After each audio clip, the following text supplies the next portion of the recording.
Bienvenue dans Soir Actualité sur Canal King Télévision. Mesdames et messieurs, bonsoir. La situation socio-sécuritaire du pays était au centre de deux entretiens entre le chef de l'État, Félix-Antoine Tshisekedi Tshilombo, et la représentante de l'ASBEL communautaire du Haut-Katanga. C'était à l'issue de son séjour dans la province qu'il préfère. Reportage signé Presse présidentielle. La composition du gouvernement souminois, la situation socio-économique et sécuritaire au pays, principaux sujets au cœur de l'audience que le président de la République a accordé jeudi à Lubumbashi aux associations communautaires vivant dans le Haut-Katanga. Ces organisations qui ont avant tout félicité le chef de l'État Félix Tshisekedi pour sa réélection à la tête du pays, lui ont chacune exprimé ses préoccupations. Très attentif aux doléances des uns et des autres, le garant de la nation les a avant tout exhortés à l'unité. D'après le premier citoyen du pays, les ennemis de la RDC veulent surfer sur nos divisions pour nous affaiblir. Notre pays est très important. Et ce qui s'y passe en ce moment n'est pas innocent. On veut nous affaiblir, on veut nous dominer, nous rendre irresponsables à cause de nos divisions, de nos distractions. Nous sommes distraits pendant que les autres, eux, savent pourquoi ils nous font la guerre, ou qu'ils veulent nous déstabiliser.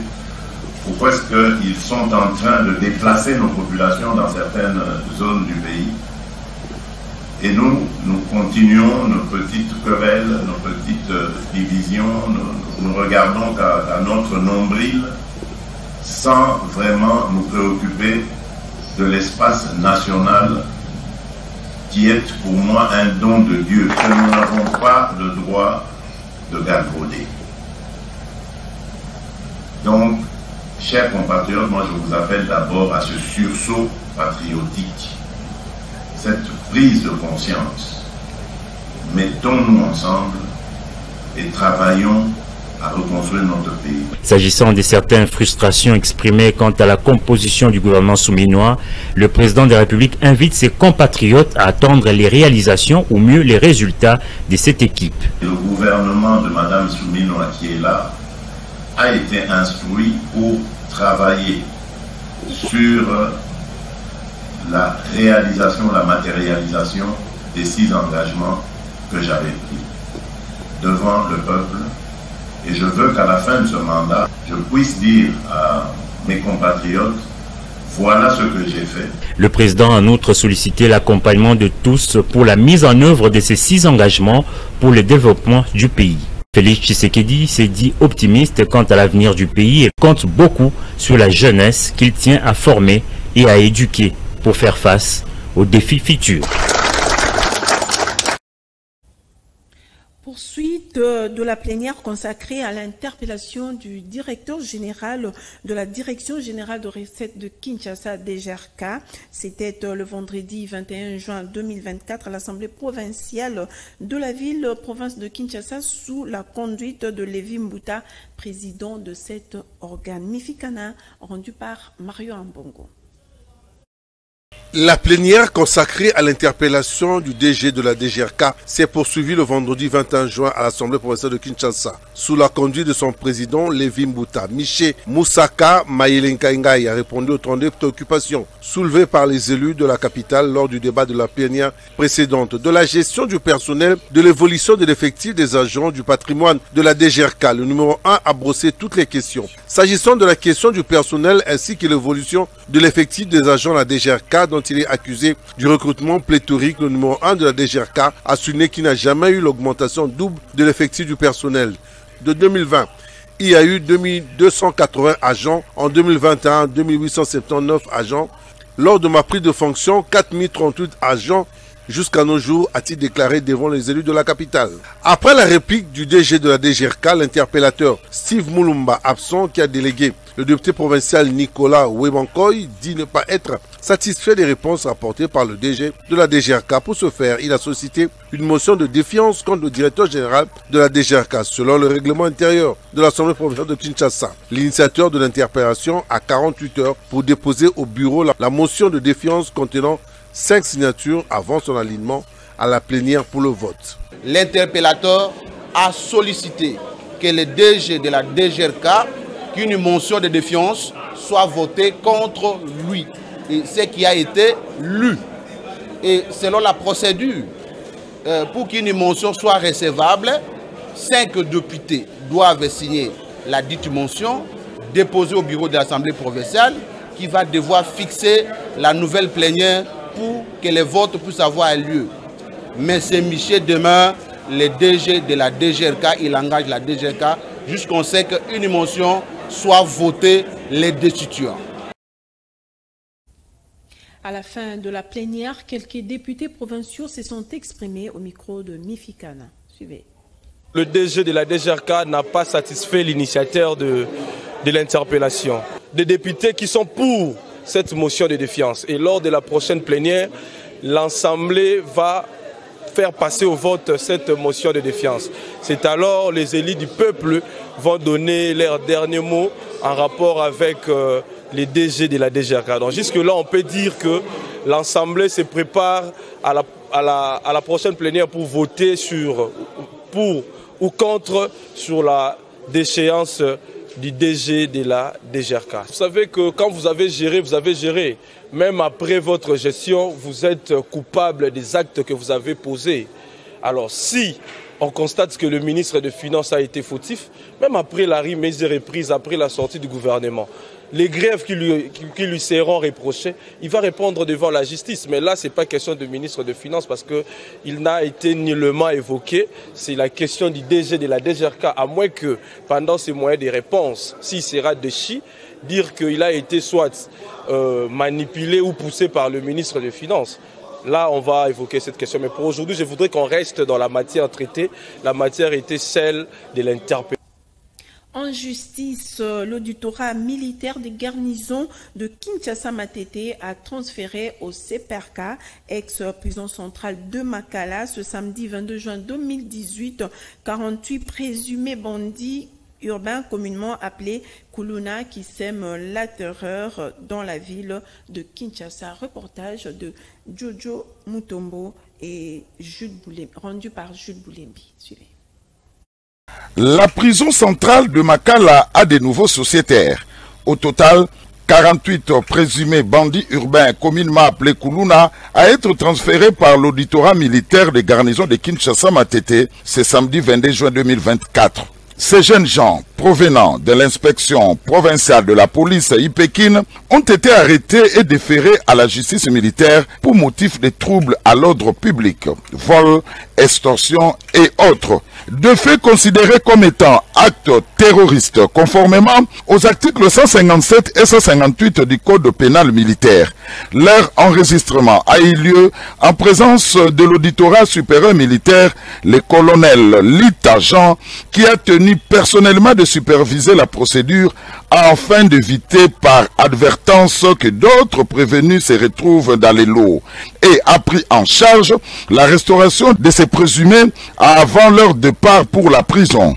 Il a par ailleurs invité le parent de ces présumés bandits de tirer les oreilles en lieu place de venir supplier car il n'y a pas de négociation à l'auditorat. Qu'ils prennent des mesures préventives, c'est-à-dire qu'ils contrôlent leurs enfants, qu'ils les empêchent de se mêler dans cette histoire de banditisme urbain.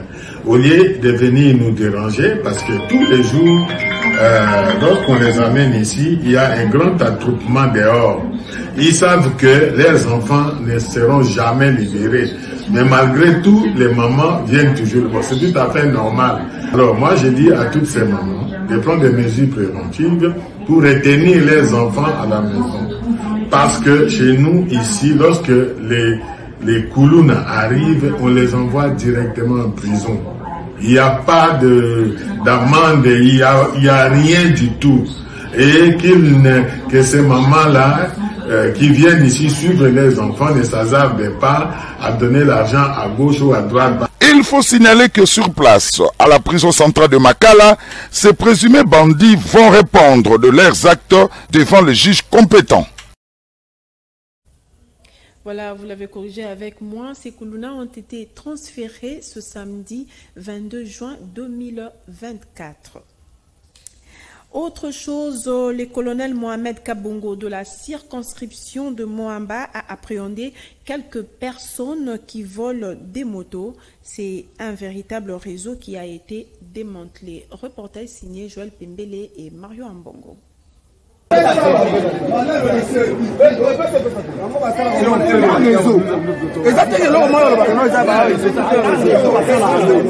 Un réseau, selon les témoignages de quelques personnes bien huilées, d'escroquerie des motos. La dame en jaune que vous voyez sur les images est soupçonnée d'appartenir à ce trafic de vol de motos.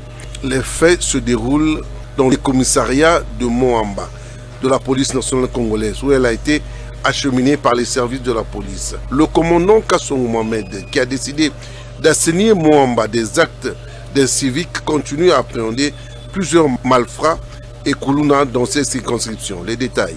Pour chercher les criminels et les gens qui cherchent à mettre notre population en difficulté, on va les mettre hors état de nuire. Tout celui qui cherche à manipuler notre population, les mettre en difficulté, les torturer, les malmener, les voler, les blesser, en tout cas, nous ne serons pas d'accord avec eux. On va faire tout, on va engager toutes nos forces pour que les mettre hors état de nuire, comme celui-ci. Un grand criminel des grands chemins, ils sont en train de droguer les gens, voler les motos, parfois des fois me tuer les montards. Voilà qu'on veut démanteler les réseaux maintenant. On veut démanteler les réseaux. Alors, on ne va pas se fatiguer, c'est notre mission légalienne. On va les mener à tout moment. J'espère que notre population sera à l'aise. En société, l'insalubrité se porte bien aux alentours de la chaussée Kinkole, précisément vers l'entrée du Flat Hotel sous les Bengo, dans la commune de Lansele. Une situation qui dérange les habitants de ces coins. Dorcas Mputu a signé ce reportage. Les problèmes de l'insalubrité ne s'arrêtent jamais dans la vie province de Kinshasa. Nous sommes à Kinkole, dans la commune de Lansele, à la direction de l'entrée Flat Hotel sous les Ebengo, où il y a une bordure non loin de la chaussée qui s'est transformée en poubelle. Selon les informations de quelques vendeurs, les habitants de ce coin viennent jeter leurs poubelles à cet endroit, sur cette bordure, pratiquement chaque nuit. Voire même les agents de Kinbopeto qui viennent débarrasser ces mondices après avoir récupéré 500 francs à chaque vendeur. Mais malheureusement, les habitants de ce coin utilisent une personne qui, selon des témoignages, a des problèmes mentaux pour leur aider à jeter leurs immondices sur la bordure. Il est temps que les autorités prennent des mesures radicales pour éviter ce genre de désagréments. Et les habitants de ce coin aussi de lutter contre les salubrités, car ça peut créer plusieurs problèmes de maladie.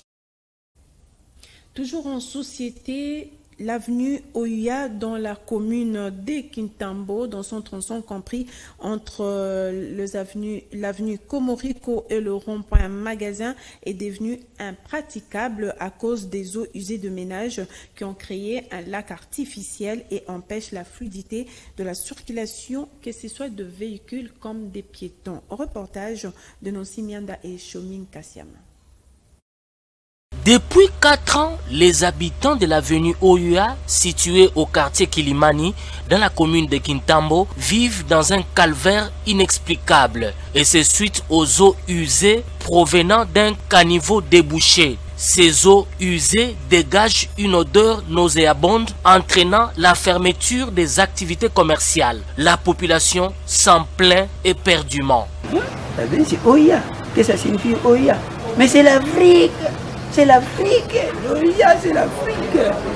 Mais malheureusement, l'avenir vraiment est dans un état de délabrement vraiment très avancé. Et c'est pas possible. C'est pas possible. Et c'est au centre-ville de Kitambo.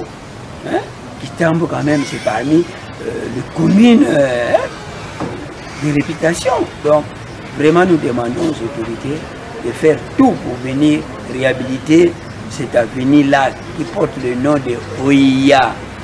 L'avenue Oya, ce sont des grandes avenues de notre capitale de la ville-province de Kinshasa. Et aujourd'hui, cette avenue-là, en tout cas, l'avenue vraiment, je peux dire, ne fonctionne pas. Pourquoi? Parce qu'il y a des inondations d'eau.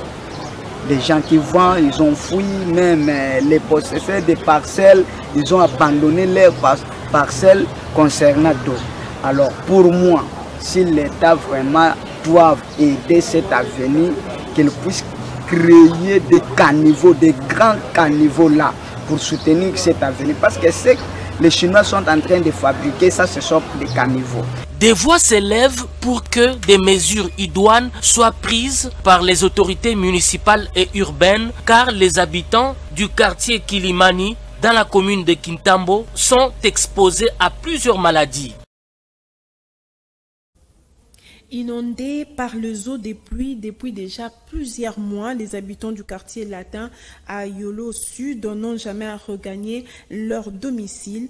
Ils en appellent à l'autorité municipale pour être réhabilités. Dorcas Mputu et Mikonjoli nous en dit plus.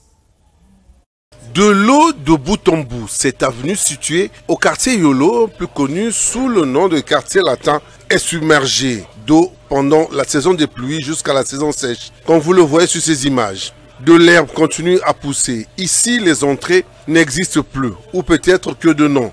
Les habitants de ce coin sont obligés de passer derrière chez les voisins où ils ont créé une seconde route secondaire. Nous sommes bel et bien à Kinshasa. Les efforts entrepris par les habitants de cette avenue n'ont rien donné. Ils ont saisi les bourgmestres, plusieurs autorités, rien n'est fait. La situation de notre quartier, c'est vraiment regrettable, c'est pénible. Le quartier le plus propre, le meilleur quartier de la cité, ce n'est pas pour rien que ce quartier était appelé quartier latin. C'était très bien ici. Mais depuis un certain temps, le quartier Yolo Sud 1 est devenu un dépotoir. Qu'est-ce que nous n'avons pas fait pour qu'on puisse arranger la situation? Nous cotisons des dollars de 50 $ par parcelle pour les mettre aux petits garçons du quartier pour qu'ils puissent tirer. Nous sommes allés voir le directeur général de l'OVD et même le directeur provincial. On les a vus. Ils ont envoyé une équipe de 6 ingénieurs qui ont fait la ronde de ce site jusque-là. Ils ont promis de repasser dans quelques jours. Ils ne sont même pas passés. Il est temps de bien assainir les caniveaux car c'est aussi à la base de beaucoup de problèmes au niveau des avenues et des quartiers ici dans la ville province de Kinshasa. L'urgence s'impose.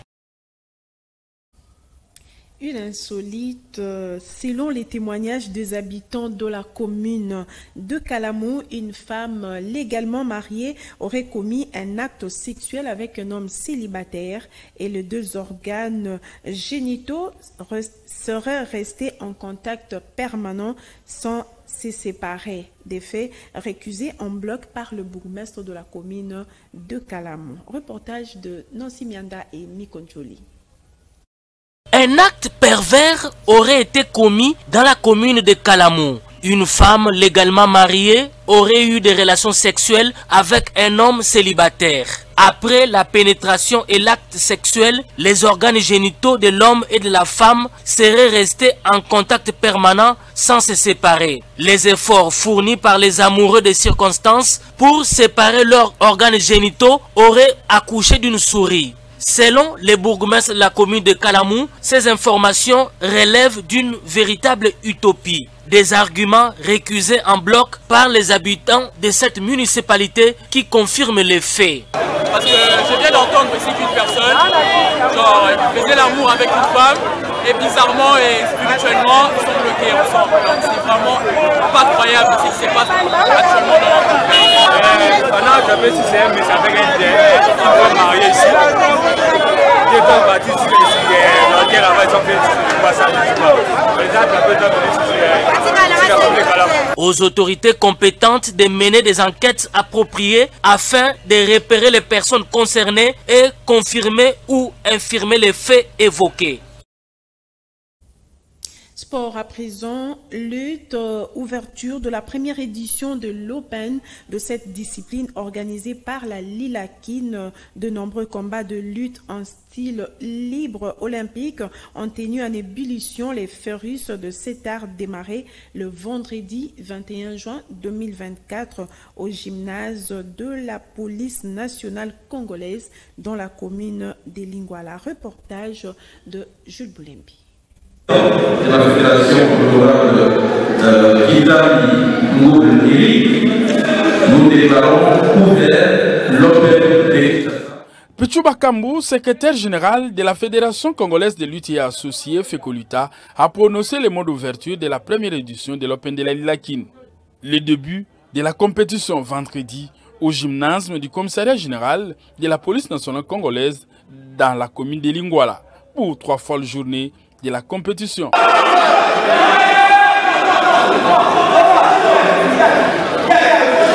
Plusieurs combats dans la catégorie des écoliers et des cadets étaient au rendez-vous. La joie est totale.